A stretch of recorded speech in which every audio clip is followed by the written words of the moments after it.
क्या देश की संसद सनातनी आस्था का मजाक उड़ाने का अखाड़ा बन चुकी है?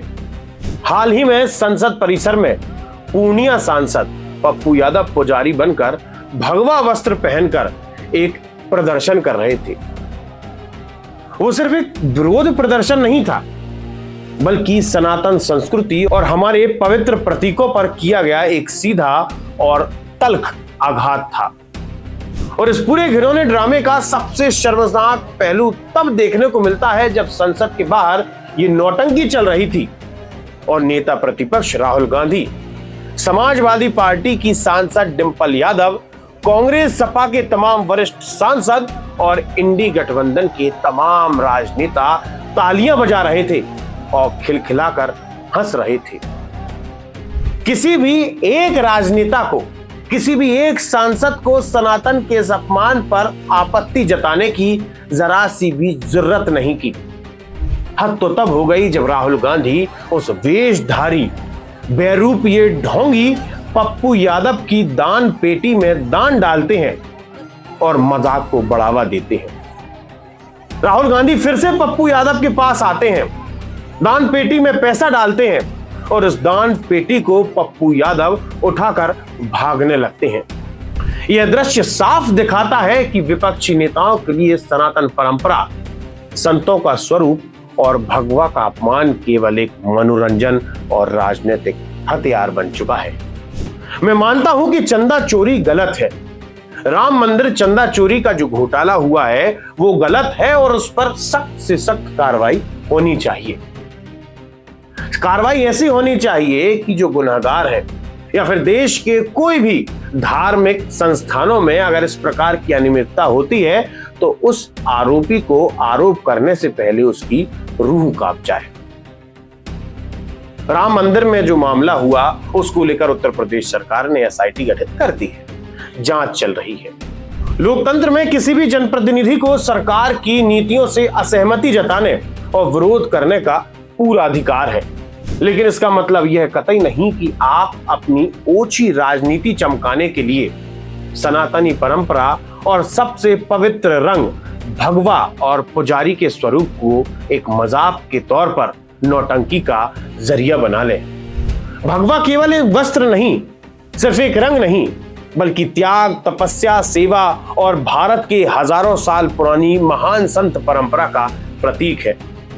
जब एक जिम्मेदार प्रतिनिधि इस पवित्र पोशाक को पहनकर विरोध का नाटक करता है, ढोंग रचता है, तो यह अप्रत्यक्ष रूप से देश और दुनिया को यह संदेश देने का दुस्साहस भी करता है जैसे भगवा रंग और संत समाज ही भ्रष्टाचार के विरोध का प्रतीक है। यह सनातनी स्वाभिमान को नीचा दिखाने और संत समाज का घोर अनादर करने का एक घिनौना प्रयास है जिसे कोई भी स्वाभिमानी सनातनी कभी स्वीकार नहीं कर सकता। अगर आपको भारतीय जनता पार्टी का विरोध करना है तो करिए, तर्कों के आधार पर, आंकड़ों के आधार पर, सबूतों के आधार पर संसद के पटल पर रखिए। किसी नीति में खामी है या घोटाला है तो न्यायपालिका और जांच एजेंसियों का सहारा लीजिए। आपको मोदी का विरोध करना है, करिए। आपको अमित शाह का विरोध करना है, करिए। आपको उत्तर प्रदेश के मुख्यमंत्री योगी आदित्यनाथ का विरोध करना है, करिए। आपको किसी संस्था का विरोध करना है, करिए। लेकिन विरोध की आड़ लेकर सनातन के प्रतीकों को कटघरे में खड़ा करने का यह दुस्साहस क्यों किया जाता है? यहां सबसे बड़ा सवाल इस देश की राजनीति पर हावी सूडो सेक्युलरिज्म और दोहरे मापदंड का है। ये बार बार देखने को मिलता है। जब बात हिंदू आस्था, भगवा कपड़े या फिर सनातनी पुजारियों की आती है तो विरोध के नाम पर उनका रूप धारण करके तमाशा करना इन नेताओं के लिए सबसे आसान और सुरक्षित जरिया लगता है। लेकिन जरा सोचिए, जब देश भर से अलग अलग मदरसे, वक्फ बोर्ड या फिर कोई भी धार्मिक संस्थान में इस प्रकार की संपत्ति या फिर अन्य धार्मिक संस्थाओं में करोड़ों रुपए की हेर फेर, वित्तीय घोटाला या फिर फर्जीवाड़े के मामले सामने आते हैं, या फिर जांच एजेंसी इन मदरसों में या फिर अन्य धार्मिक संस्थानों पर छापेमारी करती है और ये खबरें सामने आती हैं, तो इन्हीं राजनेताओं का उस समय इन्हीं सांसदों की बोलती बंद हो जाती है। तब इनमें से मौजूद किसी भी नेता या सांसद की इतनी हिम्मत नहीं होती कि वो मौलवी का भेष धारण कर, टोपी लगाकर, ऊंचा पजामा पहनकर, जमीन पर हरी चादर बिछाकर, उन पर चिल्लर फेंक कर विरोध प्रदर्शन कर सके।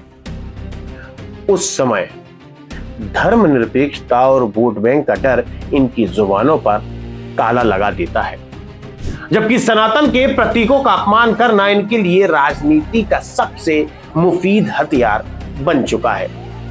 जब चाहे आसानी से इस्तेमाल कर लो और इनका अपमान कर लो।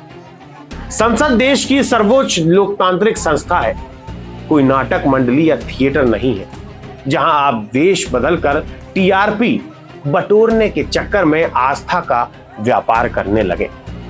अपनी राजनीतिक रोटियां सेकने के लिए सनातन, संत और भगवा समाज का इस्तेमाल अब पूरी तरह बंद होना चाहिए। सनातन धर्म केवल सहिष्णुता नहीं सिखाता, बल्कि अपने स्वाभिमान और आस्था की रक्षा करना भी बखूबी तरीके से जानता है। देश की सनातनी समाज अब इस राजनीति नौटंकी को और दोहरे मापदंड की राजनीति को बहुत अच्छी तरह से समझ चुकी है। लोग यह साफ तौर पर स्पष्ट तरीके से जानने लगे हैं कि कौन संसद में जनता के वास्तविक मुद्दों की लड़ाई लड़ रहा है, कौन संसद में लगातार जनता के मुद्दों को उठा रहा है और कौन केवल सुर्खियां बटोरने का काम कर रहा है, और सुर्खियां भी ऐसी जहां पर सनातन धर्म और हमारे पवित्र प्रतीकों की गरिमा को नीचे दिखाने का काम किया जा रहा है। आप जुड़े रहिए हमारे साथ, देखते रहिए आयुध।